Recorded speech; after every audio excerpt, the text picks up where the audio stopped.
पाठ 18 अपठित गद्यांश unseen passages. अपठित शब्द का अर्थ है जो कभी पढ़ा न गया हो, अर्थात अपठित गद्यांश वे होते हैं जिनको छात्रों ने पहले कभी अपनी पाठ्य पुस्तक में पढ़ा नहीं हो। अपठित गद्यांश देकर उस पर बोधन के प्रश्न पूछे जाते हैं। इन प्रश्नों के उत्तर छात्रों को उसी गद्यांश के आधार पर देने होते हैं। उत्तर देते समय यह कोशिश होनी चाहिए कि उत्तर में गद्यांश के वाक्यों को जैसा का तैसा न उतारा जाए, बल्कि उसमें कही गई बात को अपने शब्दों में व्यक्त किया जाए। अपठित गद्यांश का उद्देश्य। मूल्यांकन हेतु अपठित गद्यांश दिए जाने का अर्थ है छात्रों की भाषा बोधन का पता लगाना, अर्थात यह जानना कि छात्र उस गद्यांश की भाषा को समझते हैं या नहीं। साथ ही इससे उनकी अभिव्यक्ति क्षमता का भी पता चल जाता है। अपठित गद्यांश हल करते समय ध्यान देने योग्य बातें। दिए गए अवतरण का 1-2 बार मौन वाचन करें तथा उसे समझने का प्रयास करें।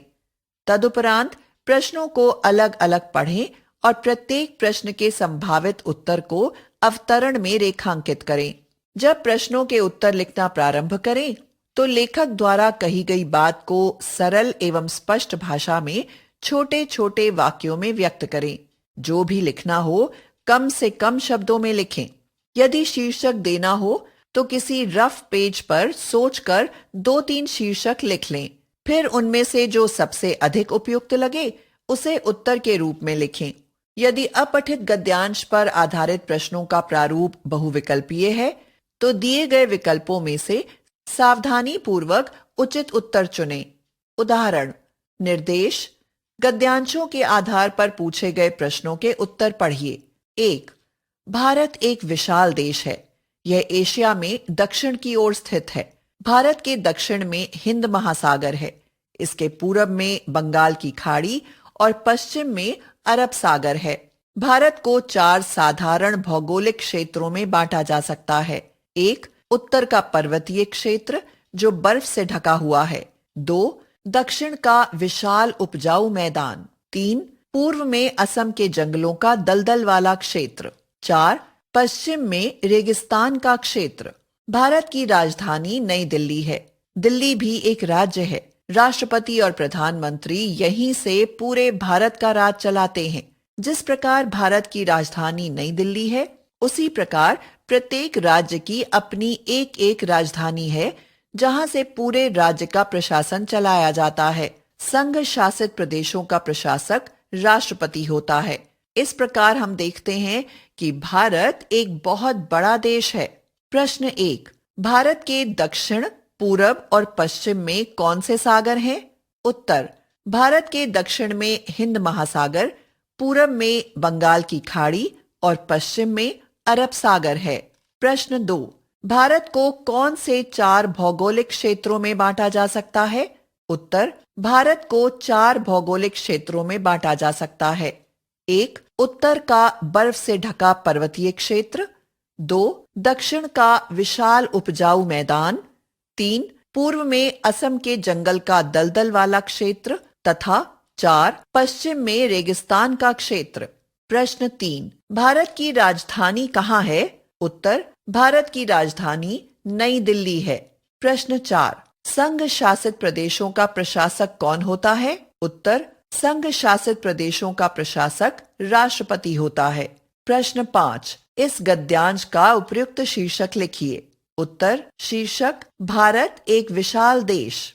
2. झांसी की रानी लक्ष्मीबाई को घुड़सवारी के साथ साथ घोड़ों की भी अच्छी परख थी। एक बार घोड़ों का एक व्यापारी रानी के दरबार में आया। उसके पास एक जैसे दिखने वाले 2 घोड़े थे। उसे विश्वास था कि रानी दोनों घोड़ों का एक दाम लगाएंगी, मगर रानी ने कुछ देर देखने के पश्चात एक घोड़े का दाम 1000 रुपए और दूसरे घोड़े का दाम मात्र 50 रुपए लगाया। व्यापारी ने आश्चर्यचकित होकर रानी से पूछा, रानी जी, दोनों घोड़ों की शक्ल, रंग, कद काठी में कोई फर्क नहीं है, फिर भी आपने दाम में इतना फर्क क्यों कर दिया? रानी ने कहा, जिस घोड़े का दाम मैंने 1000 रुपए लगाया है वह उत्तम कोटि का स्वस्थ घोड़ा है और जिस घोड़े का दाम मैंने 50 रुपए लगाया है वह किसी रोग का शिकार है और उसकी उम्र भी कम है। रानी की सूझबूझ और बुद्धिमानी को देखकर व्यापारी बहुत प्रभावित हुआ। प्रश्न 1। रानी ने क्या बुद्धिमानी दिखाई? 1। घोड़ों के गुण पहचान गई। 2। उन्होंने घोड़े नहीं खरीदे। 3। 1 और 2 दोनों। 4। इनमें से कोई नहीं। प्रश्न 2। उत्तम शब्द का विलोम शब्द क्या है? 1। अविश्वास। 2। पूर्व। 3। निकृष्ट। 4। उपयुक्त सभी। प्रश्न 3। प्रस्तुत गद्यांश का उपयुक्त शीर्षक बताइए। 1।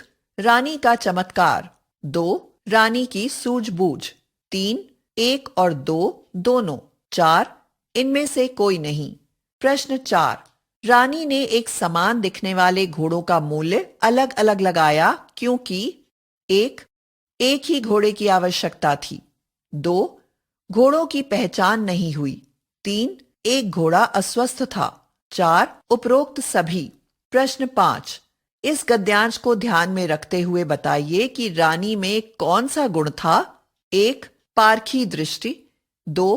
तुरंत निर्णय लेने की क्षमता। 3। घोड़ों की जानकारी। 4। उपरोक्त सभी। उत्तर 1 1 2 3 3 2 4 3 5